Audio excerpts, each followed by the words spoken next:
The Secret Agent, for me, was the last of this year's Best Picture 10 to be available to watch, and, as that statement may have you believe, I've been looking forward to seeing if it lives up. Hell, I've been looking forward to it since its Cannes premiere, where it won not one, but 2 awards. Not to suggest that awards are the same as overall quality. The film itself follows a technology specialist who returns to his hometown after fleeing a mysterious past. The film is surprisingly odd compared to what I had anticipated going in. Mind you, I was expecting a slow-burn drama, with moments of high tension where the filmmaking is more traditionally oriented. Is it clear that this is my first exposure to Mendoza? To start with, the film uses fades and wipes which typically push me away from investing in a film, and uses them to enhance a stylish and rough around its edges quality that is most certainly intentionally pursued. Without disclosing too much, the film engages in a surrealism which I appreciated in the moment, enjoying the wild swings away from the grounded main story that the film revolves around, but I don't quite fully understand some of them after only one viewing. There's also the implementation of a framing device which makes itself apparent only partway through the first act. That is where I think the narrative really comes alive, contextualizing the 1970s in Brazil from an external perspective. I've kept this part intentionally vague because I want to make it clear that The Secret Agent isn't simply a generic drama, but something more personal to a particular artistic vision. But, crucially, although these more formalist elements play a pivotal role in the film's mischievous and often playful identity, director Kleber Mendonca Filho doesn't ignore the darker overtones of the film. It's fabulously directed, keeping the two tonal opposites somehow completely congruent. Nothing seems too out of place. The actual main story, that of Wagner Moura's protagonist, Marcelo, in 1977, is an engaging man v world story as the audience follows both him and the more powerful players orbiting him and hunting him down.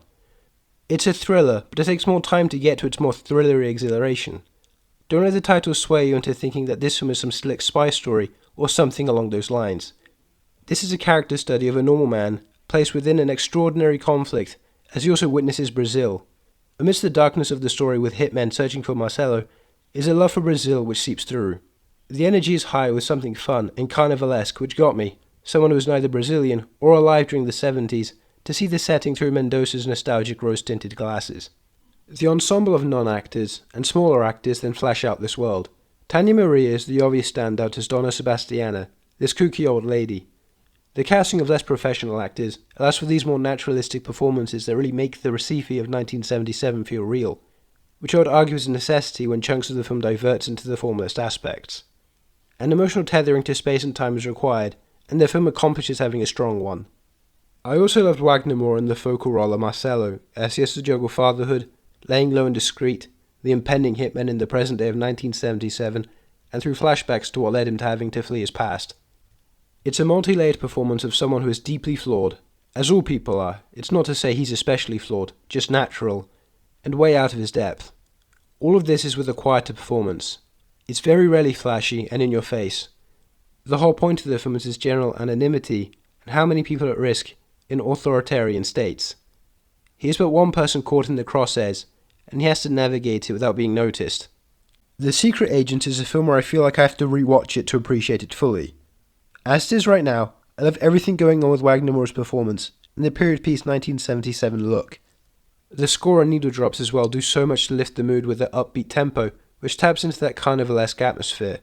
But I don't think that I fully appreciate where the surrealist tangents lead to, and what they connote thematically. The Secret Agent.